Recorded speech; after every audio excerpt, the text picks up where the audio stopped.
రేవంత్ రెడ్డి పాలన వద్దు అంటూ రోడ్డుపై ధర్నా చేసి ఎంఆర్ఓ కార్యాలయం ముందు బైఠాయించిన బీఆర్ఎస్ నాయకులు. యాదగిరిగుట్ట పట్టణంలో బీఆర్ఎస్ నాయకులు నడి రోడ్డుపై ధర్నా నిర్వహించారు. వాహన రాకపోకలకు అంతరాయం కలిగించారు. పోలీసులు వచ్చి ధర్నాను విరమింపచేసి అక్కడ నుండి పంపించేశారు. నేరుగా రోడ్డుపై నుండి కాంగ్రెస్ డౌన్ టౌన్, రేవంత్ రెడ్డి పాలన నశించాలి అంటూ నినాదాలు చేసుకుంటూ ఎంఆర్ఓ కార్యాలయం ముందు బైఠాయించి నిరసన వ్యక్తం చేశారు. రాష్ట్రంలో కాంగ్రెస్ ప్రభుత్వం పనితీరుపై మండిపడ్డారు బీఆర్ఎస్ నాయకులు. ఎన్నికల ముందు కాంగ్రెస్ ప్రభుత్వం వాగ్దానాలు 420 చేశారు. గద్దెనెక్కాక వారు చేసిన వాగ్దానాలు మర్చిపోయారన్నారు. అలాగే రాష్ట్రంలో రైతు బంధు 15,000 రూపాయలు చెల్లిస్తామని చెప్పి ఇప్పుడు 2 దఫాలుగా ఎగ్గొట్టి మళ్లీ 15,000ని 12,000 రూపాయలకు కుదించడం రాష్ట్రంలో రైతులను మోసం చేస్తున్నారని కాంగ్రెస్ ప్రభుత్వంపై బీఆర్ఎస్ నాయకులు మండిపడుతున్నారు. మహిళలకు ప్రతి నెల 2,500 ఇస్తానని, అలాగే ఇందిరమ్మ గృహ కల్పన ఇస్తామని చెప్పి అవి వాగ్దానాలకే పరిమితం చేశారని పేర్కొన్నారు. ఏదైతే మాట్లాడిండో 6 గ్యారెంటీలు అని అమలు చేస్తామని చెప్పేసి మరి మహిళలకు 2,500, కళ్యాణ లక్ష్మి లక్ష రూపాయలతో పాటు తులం బంగారము, రైతు భరోసా కింద 15,000 ఇట్లా చెప్పుకుంటూ పోతే 420 గ్యారంటీలు ఇస్తామని చెప్పేసి మరి ఎన్నికల ప్రచారంలో వాగ్దానాలు చేసిండు. మరి గద్దెనెక్కినాక ఒకటి తూట్లు పడుచుకుంటా పోతా ఉన్నాడు. మరి రుణమాఫీ అన్నాడు 60% అయినా ఇంకా 40% రుణమాఫీ కాలేదు. అదేవిధంగా నిన్న మొన్నటికి కూడా మేము 15,000 ఇస్తాం, ఎకరాకు 10,000 ఏమిటి సరిపోతాయి, 3 పంటలకు ఇస్తామన్నాడు. 2 పంటలకు ఆల్రెడీ ఎగ్గొట్టిండు. మళ్ళీ ఇప్పుడు నేను దున్నునికే ఇస్తా, అర్ధ ఎకరమా 2 ఎకరాల ఎంత దున్నే గంతే ఇస్తా అంటుండు. మరి 15,000 కాదు మాతో 12,000 అయితే అంటుడు.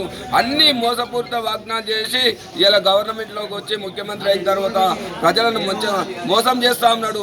ఇలాంటి ముఖ్యమంత్రికి రేపు పొద్దుగాల రాబోయే ఎన్నికల్లో స్థానిక సంస్థల్లో కాంగ్రెస్ పార్టీని ఓటేయకుండా అందరినీ చిత్తగా ఓడించింది కాంగ్రెస్ పార్టీకి బుద్ధి చెప్పాలని కోరుకుంటూ జై తెలంగాణ, జై కేసీఆర్.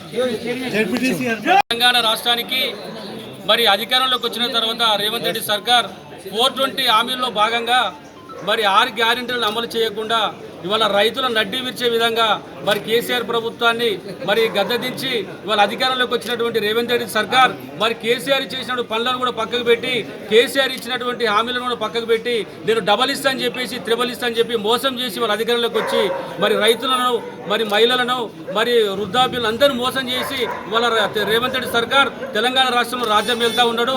అతనికి తగిన గుణపాఠం చెప్పాల్సిన అవసరం ఉన్నదని తెలియజేస్తా ఉన్నాం. ఎందుకంటే ఇవాళ తెలంగాణ రాష్ట్రం ఇవాళ ఎంత సస్యశ్యామలంగా ఉందో మరి గతంలో అందరికీ తెలుసు. మరి ఇవాళ రేవంత్ రెడ్డి సర్కార్ అధికారంలోకి వచ్చిన తర్వాత రైతు బంధు లేదు, రైతు బీమా లేదు, రైతు రుణమాఫీ లేదు, మరి మహిళలకు స్కూటీలు ఇస్తాను స్కూటీ లేదు, కళ్యాణ లక్ష్మి లేదు, తులం బంగారం లేదు, మరి మహిళలకు 2,500 రూపాయలు ఇస్తానని చెప్పి దొంగ హామీలు ఇచ్చి ఇవాళ అధికారంలోకి వచ్చి వాళ్ళ రాజ్యం వెళ్తా ఉన్నాడు. మరి రేపు జరగబోయే స్థానిక ఎన్నికల్లో ఈ దొంగ హామీలు ఇచ్చి అధికారంలోకి వచ్చినటువంటి రేవంత్ రెడ్డి సర్కారును గద్దెదించే వరకు మేమందరం పోరాడతామని, మరి స్థానిక ఎన్నికల్లో కూడా అతనికి తగిన గుణపాఠం చెప్తామని తెలియజేస్తా ఉన్నాం. స్వామి బోధానంద గోసేవ ఆశ్రమం, సైథాపూర్. జ్యోతిష్యం, వాస్తుశాస్త్రం మన పూర్వీకులు మనకిచ్చిన వరం. దుర్గాదేవి, కాలభైరవ ఉపాసనతో వాక్సిద్ధి పొందిన శ్రీ శ్రీ బోధానందగిరి స్వామివారు మీకు ఎలాంటి సమస్యలున్నా, వాటిలో ముఖ్యంగా ధన నష్టం, ఆరోగ్య నష్టం, భార్యాభర్తల మధ్య గొడవలు, ప్రేమించుకున్న వారు దూరం అవడం, ఎన్ని సంబంధాలు వచ్చినా పెళ్లి ముడి పడకపోవడం, రోడ్డు ప్రమాదాలు, అప్పుల బాధలు, వ్యవసాయంలో నష్టాలు, పెద్దల మాట పిల్లలు వినకపోవడం, ఆరోగ్య శాంతి, గృహశాంతి, మనశ్శాంతి లేకపోవడం, ఇలాంటి సమస్యలు ఉన్నట్లయితే ఒక్కసారి స్వామీజీని కలవండి. మీ సమస్యలకు తగిన పరిష్కారాన్ని పొందండి. అంతేకాక అన్ని రకాల వ్యాధులకు గోపంచకవ్య మరియు మూలికా వైద్యం చేయబడును. నమ్మకంతో రండి, ఆయురారోగ్యాలతో వర్ధిల్లండి. మా అడ్రస్ స్వామి బోధానంద గోసేవ ఆశ్రమం, సైథాపూర్, వీరభద్రస్వామి గుడి దగ్గర, యాదగిరిగుట్ట. సంప్రదించవలసిన నెంబర్ 9849213754 మరియు 9618034138.